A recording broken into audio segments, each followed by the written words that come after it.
भाग्य माँ बालेकाई की बज्जी बना रही थी, लेकिन क्योंकि उसकी जिंदगी में वो पहली बार बना रही थी, पूरा उल्टा सीधा हो रहा था। जब वो बज्जियां बना रही थी तो सारा तेल छिड़क कर उसके हाथ पे गिर रहा था। दूसरी तरफ गर्मा गर्म तेल में बालेकाई की बज्जी एकदम जल रही होती है। ऐसे वो अपना काम ठीक से नहीं कर पाती है। जो भी उसके दुकान बज्जी खाने आते थे, उसके हाथों बनाए बज्जियां चख कर उसके मुंह पे छी नहीं कह पाते, और कुछ लोग उस जले हुए बज्जियां को देख मुंह मोड़ लेते हैं। लेकिन और कुछ लोग भाग्यम्मा की सुंदरता देख उसकी बज्जियां भले ही बुरा क्यों न हो, कम से कम इस औरत के लिए तो रह जाते हैं, कहकर वही रह जाते हैं। ऐसे अलग प्रकार के लोगों की विविध बर्ताव देख भाग्यम्मा थक जाती है।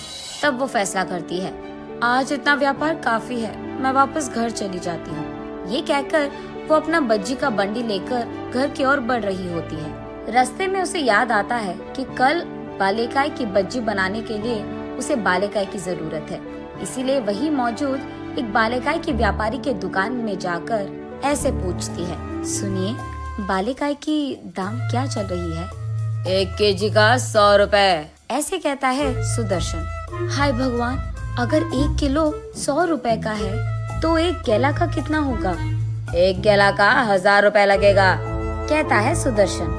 अरे रे, मेरे पास इतने पैसे नहीं हैं जी। सारा दिन मेहनत करने के बावजूद मैं 200 रुपए भी नहीं कमा पाई। बस इस बार के लिए उधार दे दीजिए ना। बस 2 दिन में मैं आपका सारा पैसा चुका दूंगी। कर्ज चुकाने की क्या जरूरत है? हर रोज जितने केजी चाहिए उतने किलो लेके जाओ यहाँ से। लेकिन बस एक छोटी सी शर्त है। हाँ, वो क्या है जी? कुछ नहीं, बस मुझसे शादी करनी है तुझे। छी, कुत्ता कहीं का, तुम्हारी इतनी हिम्मत। मैंने सोचा तुम बुजुर्ग हो तो इसीलिए अच्छे से बात कर रही थी, लेकिन तुम तो शैतान हो। ऐसे वो क्रोधित होकर वहाँ से चले जाती है। जब वो मुड़कर जा रही थी तो पीछे से सुदर्शन, तुम्हारा पति तो वैसे भी मर गया और तुम्हें काम करना भी नहीं आता, इसीलिए कह रहा हूँ, मुझसे शादी करेगी ना तो अच्छा खासा घर पर आराम कर पाएगी, सोच लेना। ऐसे उसको चिढ़ाते हुए कहता है सुदर्शन। भाग्यम्मा घर पहुंचकर उदास बैठी रहती है। दरअसल भाग्यम्मा पड़ोसी गांव के जमींदार की बेटी थी। उस गांव के जमींदार का एक राइस मिल रहता था। उसमें मौजूद सारे कूली का एक अधिकारी कूली था, उसका नाम भूपति है। एक दिन भूपति जमींदार के पास आकर ऐसे कहता है, साहब, एक छोटी सी बात करनी थी। बोलो भूपति, क्या हुआ? साहब, वो त्योहार आ रहा है तो बहुत सालों से आप बस बचा हुआ राइस दे रहे हैं इन कूलियों को, इसीलिए कम से कम अगर इस साल आप उनके पैसे दे दे तो वो खुशी से त्योहार मनाएंगे अपना। हाँ, तुम लोग जो काम कर रहे हो उसमें ये राइस देना ही बहुत ज्यादा है, और तुम लोगों को पैसे भी चाहिए। तुम सोचते क्या हो अपने आप को? मुझे बता रहे हो कि इनको क्या देना है और कब देना है? तुम्हारी इतनी हिम्मत, कूली साला। साहब, हमको जितने पैसे आने थे हम वही पूछ रहे हैं, आपसे कुछ लूट तो नहीं रहे हैं ना? आपको ऐसे खामखा जुबान चलाने की क्या जरूरत थी? तुम मुझे जवाब दे रहे हो? तुम्हारी इतनी हिम्मत? वो भूपति को जोर से लात मारता है। तब भूपति उड़कर कूली सारे जहाँ बैठे थे वहाँ जाकर गिरता है। तब भूपति बहुत क्रोधित होता है और तुरंत राइस मिल में सारा काम बंद करवाता है। सारे कूलियों को राइस मिल के बाहर बिठाकर, जब तक वेतन नहीं तब तक काम नहीं, एक भी बस्ता अंदर नहीं जाएगा और अंदर का एक भी बस्ता बाहर नहीं जाएगा। और क्योंकि ये लोग उस सारा दिन वहीं पर बैठे थे, जमींदार को नीचे उतरना ही पड़ा। सबको जितना कूली के पैसे देने थे वो दे देता है। तब सभी भूपति की प्रशंसा करने लगे। भाग्यम्मा की नजर बहुत पहले से ही भूपति पे थी। उसके सारे अच्छे काम भाग्यम्मा को बहुत पसंद आते थे। इस हादसे के बाद तो भाग्यम्मा सीधा भूपति के पास जाकर, मुझसे शादी करोगे? ऐसे पूछती है। भूपति थोड़ा सोचकर, अगर तुम मुझसे शादी करोगी तो तुम्हें ये गांव छोड़कर आना पड़ेगा, क्योंकि तुम्हारा परिवार मुझे कभी नहीं मानेगी और उन्हीं के सामने तो हम रह नहीं सकते, तो जाना ही पड़ेगा। तो फिर क्या तुम्हें मंजूर है? ऐसे पूछता है भूपति। तुम जहाँ हो मैं भी वहीं, अब से मेरी जिंदगी सिर्फ तुम्हारे साथ। तब ये दोनों उस गांव छोड़कर ये गांव आते हैं। दोनों बहुत दिन बहुत अच्छे से जीते हैं। और क्योंकि भाग्यम्मा बड़े घर की बेटी थी, भूपति उसे यहाँ कोई काम करने नहीं देता था। वो भी लाड़ों से उसका देखभाल करके बहुत प्यार करता था। एक दिन उनके घर के पास मौजूद बांध टूट जाता है और इसी कारण सारे गांव में बाढ़ आ जाता है।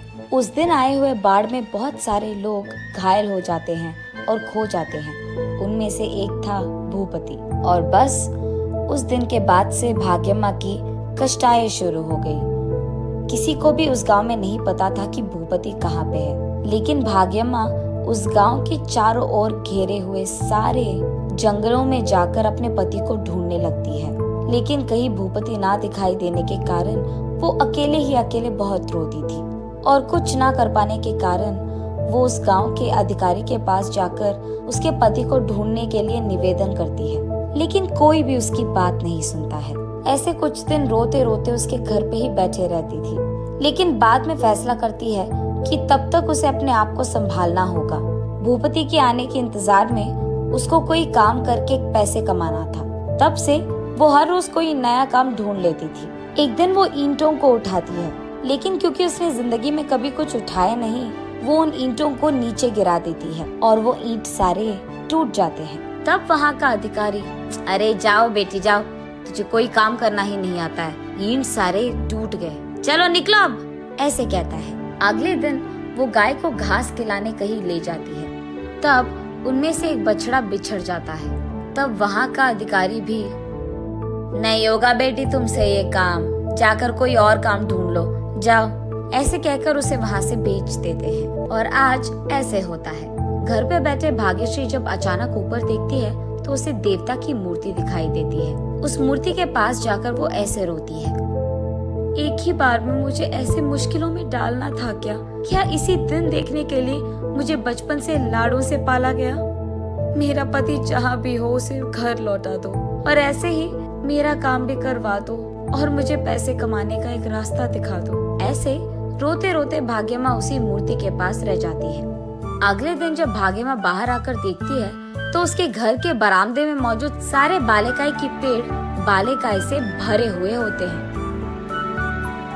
तब भाग्यम्मा को लगता है कि देवी की कृपा था ये सब। वो बालेकाई और केलों को बेचने मार्केट जाती है। एक तरफ वो बालेकाई को बेचती थी और दूसरी तरफ बालेकाई की बज्जियां बनाकर उनको भी बेचती थी। वो चकाचक सारे काम करने लग जाती है और वहाँ का भीड़ भी चकाचक उसके पास आते हैं। और तो और सारे लोगों को उसके हाथों से बनाए बालेकाई की बच्ची बहुत अच्छे लगते हैं। ऐसे एक ही दिन में और कुछ ही घंटों में उसके सारे बालेकाई और केलों को बेचकर वो खुशी खुशी घर लौट आती है। घर आते ही वही बरामदे में बैठे अपने पति भूपति को रोते हुए देख उसके पास भागते हुए भाग्यम्मा, क्या हुआ जी, कहाँ थी आप रो क्यों रहे हो? ऐसे उनसे पूछती है भाग्यम्मा। भाग्यम, तू ठीक ही तो है? मुझे तेरा बहुत फिक्र था, मुझे पता नहीं था कि तू कहाँ थी और क्या कर रही थी, ऐसे कहता है भूपति। तब जाकर वो दोनों इतने दिन जो कुछ भी हुआ एक दूसरे से कहते हैं। तब भूपति, उस सुदर्शन का अंत तो मैं देखूंगा ही, ये कहकर अब से तुम्हें काम करने की कोई जरूरत नहीं है, मैं आ गया ना, मैं ख्याल रख लूंगा सबका, ऐसे कहता है।